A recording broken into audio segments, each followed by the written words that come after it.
It is nice to meet you. It is even more better to talk to you because we're going to be talking about music, your career, the fact that when we talk about country music, there is, you think about country music and the real deal, that is you.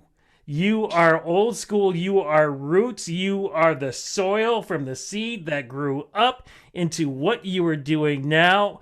How does it feel being part of this new generation of Canadian country artists who, how do I put this? Canadian country, massive. Like it's going to blow up. And every year there seems to be another great Canadian country artist who's part of this group. You are part of this group. How does it feel to be part of this group? Oh, well, first off, thank you very much. It feels pretty great. I grew up, like you said, kind of in the core of country. Aside from music, I've been around on the farm, around horses and livestock my whole entire life. So, kind of country is embedded deep in my soul, and country music is definitely a part of me. Growing up, that's all I listened to. I don't think all my friends were into pop music, and I didn't know any pop artists because my family always had the old country radio station on, listening to the old CDs and tapes, and that was what I grew up with. So country music is all I've ever known, and I'm really excited to be a part of the new generation of country coming up. Now, I'm just curious, what part of the world are you living in? Where is the farm right now? I grew up in a little teeny tiny town called Elkhorn, Manitoba. So for people that don't know where that is, because not many people do, it's 3 hours west of Winnipeg and about 2.5 hours east of Regina on the number one highway. So just kind of in the middle of, those are our centers, and we're just kind of in the middle of nowhere, no man's land. So, how many people would be living there? 500. 500. What is it like? Like, I live Toronto, which I'm speaking from right now. So, I'm just used to the big city, hustle and bustle and everything else. What is it like to grow up in a town of 500 people and on a farm, too? What is it like from sun up to sunset? Well, I guess I've never known any different, I guess, other than just traveling to the city. So it was always normal for me to know everybody. I went to a school where I started in play school, and I was with the same class till I graduated grade 12 in the same building. So, I knew everybody in town, everybody knows me.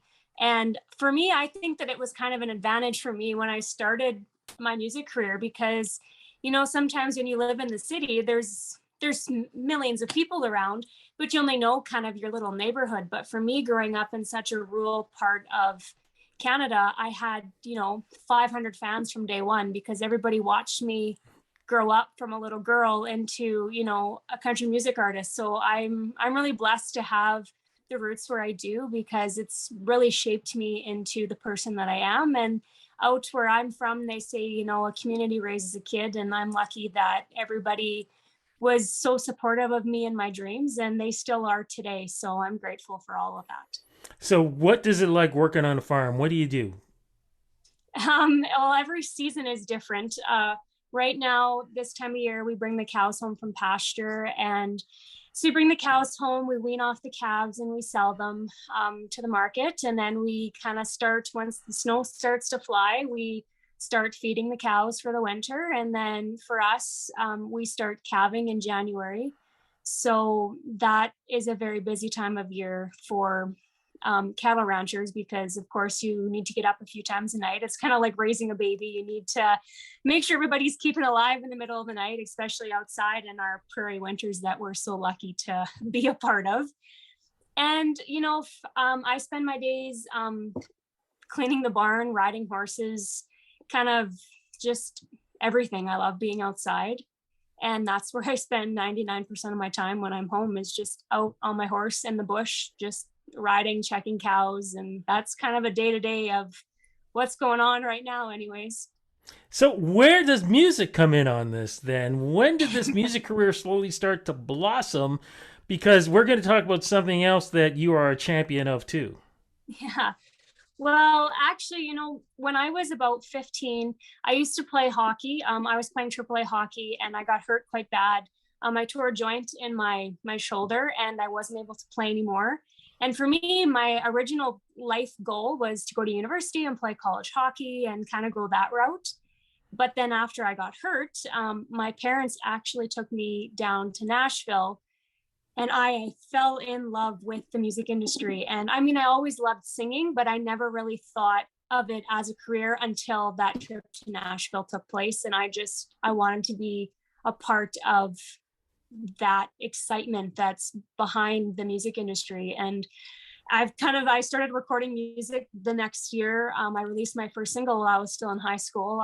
So I fell in love with it, and that's where it all started. Was just kind of a trip to Nashville after a hockey injury. I'm just curious because I've got shoulder problems also. I've been doing all the exercise. Does it still bother you too? Is that like a lifelong thing? And I'm just curious, what do you do to help strengthen it? Um, Nothing. If it bothers me from day to day, I find the more that I do with it, the worse it bothers me. But Yeah. I've had it since I was 15, so I've just learned to live with it, and it's just a part of, I take it easy if it's bugging me, or I try to ignore it if it's bugging me, I guess, more or less. Yeah, I've had to learn to sleep on my back now because if I sleep on my shoulders, it's like, I can feel the pain going right through. So now I mentioned something else about that you are a champion of. Do you want to talk about that too? Let's do someone with a belt buckle or something, or Yeah. Well, I always grew up riding horses, but it wasn't really until kind of the pandemic hit. I mean, in the summertime, I always enjoyed taking my horse out and going to jackpots and barrel racing. But it wasn't really until I wasn't able to do music every weekend of the summer that I really started taking my horse out and getting into the barrel racing life. So over the last few years, I've been kind of lucky enough to none of that out here really locked down as tight as the concert events. So I took my horse and my trailer and I went barrel racing in the summertime. And this summer we won our first belt buckle together. So that was quite exciting for me. It was kind of a goal for me this summer was to bring home a championship buckle, and we did that. So I'm grateful that I kind of got to explore my other roots in the rodeo world. this is an amazing thing with you. It seems like when one thing doesn't work out, something else doesn't just work out, but it blossoms. Where does that come from? I don't know. I like to be busy. I don't like being bored. And I guess whatever I'm doing, I do it 110% because there's no point in, you know, half doing something. So if I'm going for something, I'm going all the way. Definitely. What kind of stories do you like to tell through your music? Um, Personal ones to a certain extent. It wasn't actually really until the last few years that I got deeply into songwriting. Growing up, like I've kind of said, I've been an outdoor person my whole life. So for Mhm. me, I wasn't the kid that sat in my bedroom and wrote songs and poems and all that because I was always outside. But these past few years, I've really kind of honed in on what type of story and artist I'm becoming. And that has kind of taken a turn into telling stories that are true to me. So I've written some pretty personal stuff about some family loss. And, this recent single that I have out, it's all about like who I am and why, I'm living in the middle of nowhere still. I could pick up and move to Nashville or move to Toronto and be in the city and be in the middle of everything. But my heart is at home, and me telling those kinds of stories, I think, is important for my fans and music listeners in general to realize that, the little kid that grew up on the farm is still here. So yeah. Then let's talk about it. Let's give it official. What is the name of the new single? You talked about the inspiration, but lyrically, what is the song about? The song is called Homegrown Heart. And this song was a story that I've been trying to tell, honestly, since I started writing music.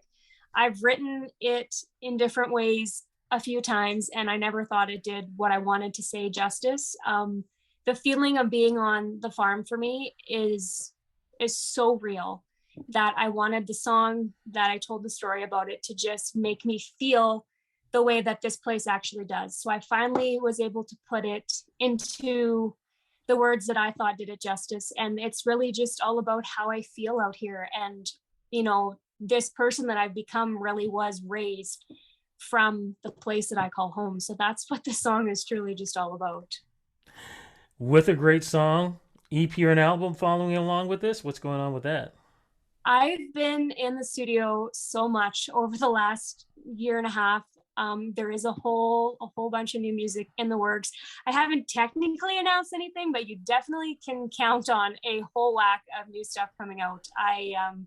I'm so excited about this next chapter.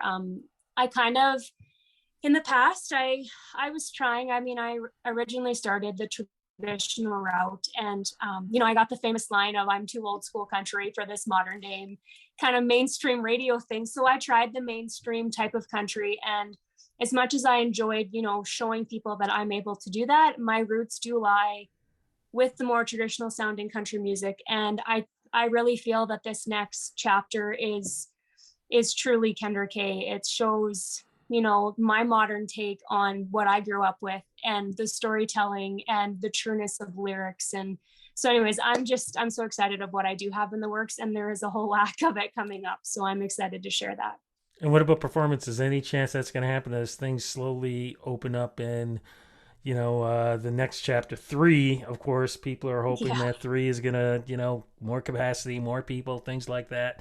Wherever you are in Canada, what's happening with that with you with concerts?